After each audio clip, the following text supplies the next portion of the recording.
was Coachella last year. Believe it was when we were broadcasting live from Chicago. Was it Coachella? Lollapalooza? I mean, excuse me, Lollapalooza. No. Sorry, whatever. You know, what's the difference? It's a festival. It was a festival last year. There's many of them. Yes, we do a lot of work here. Lollapalooza, and we sent out the invite to some of the best artists out of Chicago to come join us and grace that stage with their authenticity. And few of them came out, man. Shout out to GOC. That's our good friend right there. You know, we even had the crew from the Black Ink crew come out, too, and bless that stage. Yep. But it was a collective of individuals who I've never seen so happy to get on the stage and rock for a crowd. And at the nucleus of that collective was the young man who we've had on the show before and think he's extremely dope, and he's back again to talk about his new album, Care For Me. A lot of people really like this guy. I think he's an extremely talented writer and performer, all-around talented guy. Please welcome him back to the show. Saba's here, ladies and gentlemen. Saba's here, man. Appreciate it, man. Yeah, man. Very, very kind words. Yeah, well, you know, man, and it's soft-spoken as I said it because it's extremely, it's genuine. And part of the reason is as I listened to your various projects that you did, whether it was the Get Comfortable or the Bucket List project or you did the instrumental project. Did you get the instrumental? What was that called? Spare Change. Spare Change. Yeah. And now to this one, man, you've shown so much consistency. Damn, that's crazy. I deleted Spare Change off the internet. Why? Wow. Rare collectible, bro. Rare collectible. You did that on purpose? Yeah. Like I put out some beats. Like, you know, I'm not focused on making beats right now, for real. But put out some beats. I was on some like, hey, if y'all get these, y'all got them. And you ain't got to pay for them? Swipe them down, man. Really? But you produced this album, right? Yeah. I produced a few of the tracks. For all of my albums, I usually do like a good chunk of it, you know, the production. I don't like doing all of it, you know, I don't want to be that guy giving myself that much work. But I always, you know, throw some sprinkles. Throw some sprinkles and shit on there. Okay. You know? So what's been happening since Lollapalooza? Bro, a little bit of everything, man. That's a long time ago in rap world. I mean, rap time, right? In rap time. Yeah, but where's everybody? Where's the crew at? What is everybody doing? The crew, we start tour tomorrow. Okay. So I'm here. The rest of the crew is in a van on their way to the first stop of the tour. Okay. Where I'll be joining tomorrow. The first stop will be in Philly, so they on their way to Philly. But yeah, man, everybody's doing their thing, man. My brother is gearing up to release a project. I just dropped my project 5 days ago now. Okay. A pretty awesome 5 days, if I must say. What kind of reaction have you? Well, first of all, tell your brother I said what up. I got you. That's my dude right there, man. How's the reaction been? It's been crazy, man. As of like an hour ago, I got the news that we charted. So this is the first time that's ever happened. Yeah, hey, appreciate it. Number 45. My man, baby. Hey, come on, man. You're on the right station, Shade 45. There are only 44? You mean to tell me only 44? What is it? R&B and hip hop albums are higher than Care For Me right now. So I was very excited. Not that that's what it's about. But, you know, milestones, accolades, they all add up, you know, especially doing it independent, you know what I'm saying? Just doing it in-house, like, it does mean a lot, you know? So that was pretty cool. But, yeah, man, it's been a crazy 5 days, man. This is the most, I feel like, after dropping a project, like, it felt like people understood, like, you know what I'm saying? Like, I put it out and it was instantly like, this is a masterpiece, this is a masterpiece, this is crazy, this is a masterpiece. And I was like, yes, this is what I've been trying to tell y'all for years. It takes consistency, you know, right? You know, it takes a lot of consistency. Right. And it takes a lot of bad days. And you just have days where you just doubtful, not sure how you're going to continue on. We've been asking people this. Cardi was just here a little while ago. Like, who's your support system? Like, who are the people you just, after you finish a song or finish a bunch of songs, you're like, yo, bro, how this sound? Or what do you think it is? Who do you go to? Honestly, right now, like on this album, I did the whole thing with just 2 other producers. Really? Okay. Yeah, it was myself and a gentleman by the name of Daoud and a gentleman by the name of Dede. And we just did like the the whole, like, I don't know, it was like a real, like, it was a team environment, and we kept it very very discreet. So like even like all my friends in Chicago, like nobody heard the album until 5 days ago when it came out. Wow. But you know, doing that is kind of crazy because there is that level of being unsure about something where it's like you really only have, you know, it's like you and the two people that you've been sharing the music with, you know, and it's like, what if we capping? Like, what if this, you know, and I don't know, I felt like this is the first time where I was like just 100% confident, like that I was making something undeniable, like, and it in the last 5 days, the results seem to be in my favor.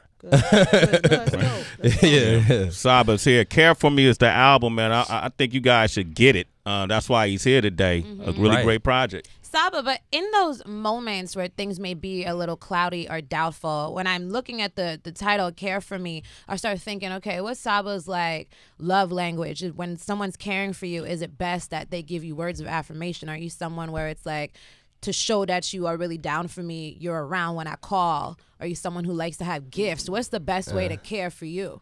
I think it's a culmination of all of that. I think the important part of like caring for someone is really just for them to know. Like, you know what I'm saying? Like gifts and stuff like that, like none of that really does anything except show, hey, you on my mind, like I'm thinking about, and that's all I feel like people really want.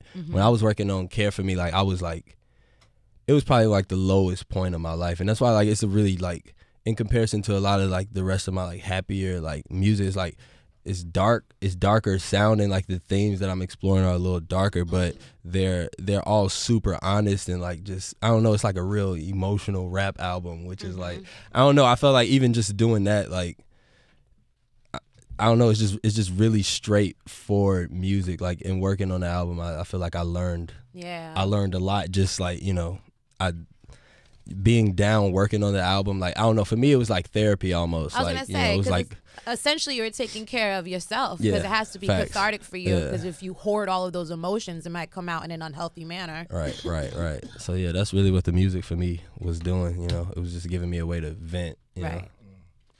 When you were recording that's Rich Nice, by the way. Hi, Rich. Hey, Soundboy Killer. When you was recording the album, did the project, was it mapped out prior to with the tracks, or were you kind of falling into zones every time you got a new track? Because sometimes, you know, with a project you have titles and you say, I want to write a song about this and approach it this way, or was it because it was just three of you? Was it like, hey man, I got an idea today, check this out? Nah, it was I don't know, I think it was probably honestly the most unorthodox way that I've ever created, but it was like the way that made the most sense, and I think that's why it's the most cohesive project that I feel like I've released to date. On a lot, like we went in super blind. I didn't know what the album was about. I didn't know what the songs were about to be about. And in fact, what's crazy is like, I wanted to make the opposite album of what I made. Like my initial thought was like, I'm gonna make some bangers, I'm gonna get some features, and then we gonna be on. Right. And that was like, and then what I actually ended up doing was the opposite. There were no features on it. There was no like bang, like all of it was like original music. Like I didn't go for a specific, you know, sound. Really, it was like us trying to create our own kind of thing, and like it's just a super honest album. So a lot of the tracks, we were just in the studio and would like make them, and then I don't know, anytime I started writing, is like, even when I tried to write something fun, it just ended up sounding super dark. Like, and that was just, you know, when you like mentally stuck somewhere, like it's like no matter what, it just always comes out in some way. So it got to a point of like just trying to make the music that like, it was like, well, clearly this is what this is going to be, so now how do we take this idea and make the music fit? But really, yeah, like even the title Care For Me, like when we went in, we didn't even have that. We didn't have anything. Like I was in between a lot of different titles and a lot of different emotions, and I didn't really know what I wanted to convey, really. I just knew I was mad about a lot of shit, and wanted to vent, you know, and that's how the album kind of came about. With that said, let's go into some lyrical breakdown. I don't get it. What exactly don't you get? Breaking down the lyrics you may not understand. What the hell did you just say? It's the Lyrical Breakdown I can break it down like whatever you want. on Sway in the Morning. You know, I'm listening to you saying about how emotional you were, and even when you were answering Tracy's question, you said you was at the lowest, one of the lowest points of your life, right? When you were making this this album. But damn it, when you listen to the album, you feel good, man. That's the irony of it. Like I'm like, I feel good when I hear it, and I feel good when I hear some of these honest lyrics. And we played Life yesterday, and then I was listening to it again last night, and I was listening to it this morning. And so I just kind of wanted to get your take, or what do some of these lyrics mean? If I get them wrong, forgive me. I'm not going to ask you about all of them. I'm going to go through for verse 1 initially. I got angels running away. I got demons hunting me. Just right there. What does that mean? Where did that come from? Why do you feel that way? I feel like that line came from like that feeling. Like last year for me was like a balance of like the highest highs in my entire life and the lowest lows. And that's what that line I feel like feels like I got angels running away. Like it's like anytime I feel close to like achieving that happiness and that, like, you know what I'm saying, what everybody is looking for, it's like it just disappears. And I got demons hunting me like that. I don't know, that's just a feeling that I feel like everybody got to some type of extent. Like I know you know, I don't know, it's almost, it's hard to explain because I feel like that's one of those lines that is so subjective to you know, each individual. But I know to me, I know what it meant to me. Yeah. But it's like, it's one of those things where it's kind of like, you know, your definition of whatever, you know, whatever that could be a little different, you know. It's not necessarily even a religious thing. Like a lot of people might associate angels and demons and shit like that with like religion and shit, but you know, it could just be like I got positive. Like anytime I do some shit positive, like it runs away, and then the negative shit is what seems to chase me. You know. Damn, that's crazy, right? Well, what was the lesson that came out of that? Because I'm sure you learned something. I mean, because that balance, you have to, like, to me, you have to get to the point where you are now and to make the project, you had to overcome something. Yeah. But I think the overcoming part is what we're experiencing right now. I don't think it's a matter of having overcame. I don't think this project is released from a place like I overcame. It's a project released from the process of me overcoming something. Like it's not past tense yet. It's still like we're very in the present. All right. But yeah, you know, it's day by day, you know, like everything else with life, you know what I'm saying? Like, that's the point of the song, I guess, you know? Yeah. It's interesting that the last time I talked to Tupac, the way he talked to me was as if he knew something was coming, right? And then a few months past that, it's, you know, he lost his life, right? And so what made me pick this song is when you said I got angels running away, I got demons hunting me. I know Pac was 25, I know Jesus was 33. You know, it reminded me of one of the last things he said to me, you know, which I'm not going to say right now, but what he said led me to believe that he saw his untimely demise before it, but I didn't put that together until then. And then your next line is, I tell death to keep a distance. I think he's obsessed with me. I said, God, that's the one. I know she would die for me. I can correct that line for you. Okay, what was that? Okay, I got to that. Woman. Instead of one. Okay, okay. I say, God, that's a woman. I know she would die for me. Yeah. Okay. God would die for you. Yeah. Okay. According to, you know, most religions, it happened already, you know. Yeah. Yo, let me play the song, man. All right, let's play the song. Saba's here, man. Y'all ask what you want to, man. I'm jumping out of this one.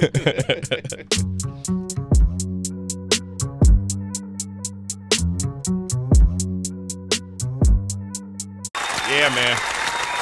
Yeah. Some real music right there. Brene, we got Saba in here. Say hello. Hey. Hey. Hi, how are you? Yes. Hey. How are you? I am popping right now. I'm so excited to be here. Shout out to Sway. Thank you. I just want to jump right into it. I just want to send prayers for you, since the passing of Walt. But I wanted you to know that his light is in you, but you're in combination with your God-given light.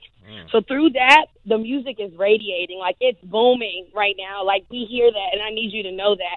Like, the beat on Life goes crazy. You know what I mean? It goes, and I'm in Atlanta right now, but I'm going to the Atlanta and Dallas show.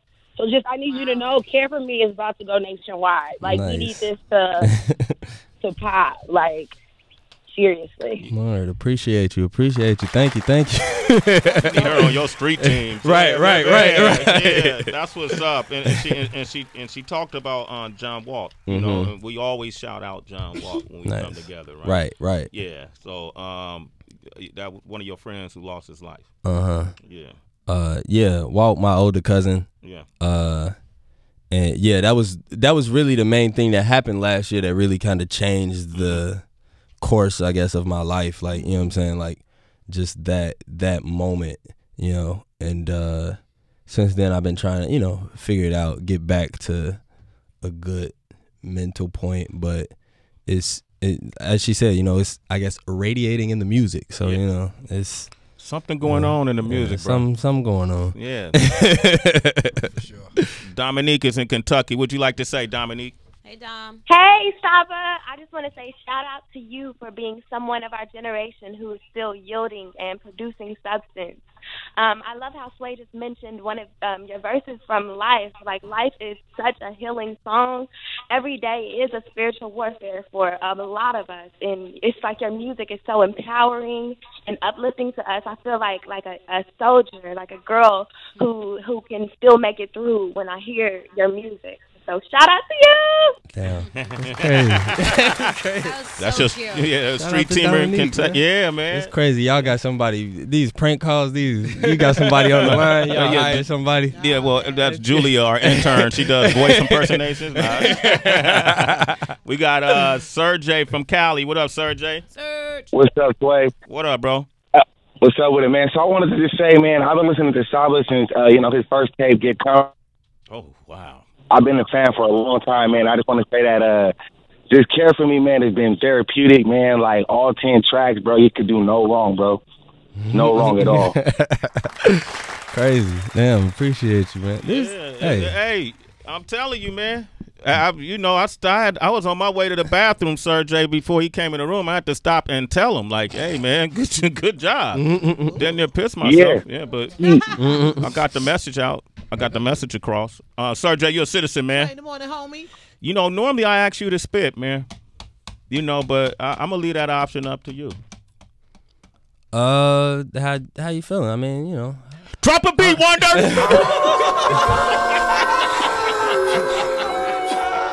We got London on the track. Sway in the morning. Saba's in there, Shade 45.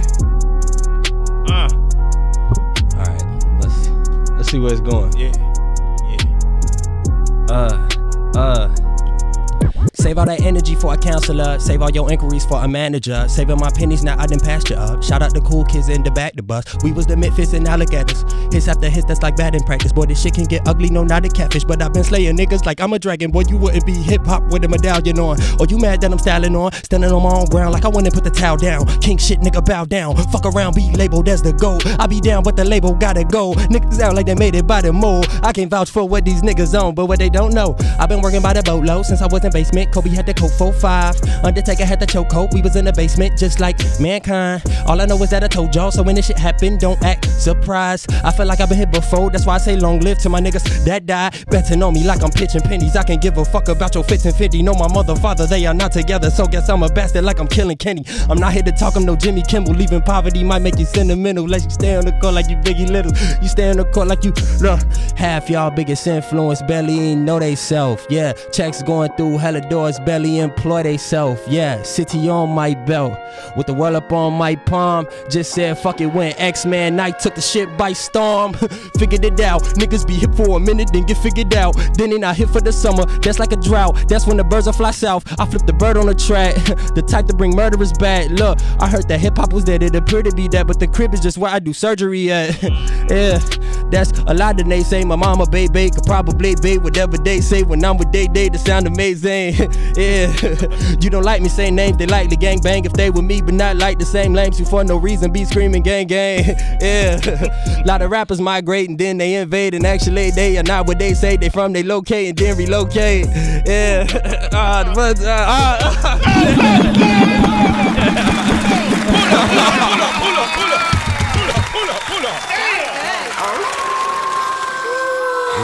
Nice. Wow. That was Nice. fun. Yeah, that was fun. That was fun. That felt good. That's some realness right there. That's realness right there. I lost, man. A true artist. Some boy killer. More than just an MC. Well-rounded Renaissance guy right here, man. I appreciate you, Saba, ladies and gentlemen. Thank you, man. I still got compliments for you, man.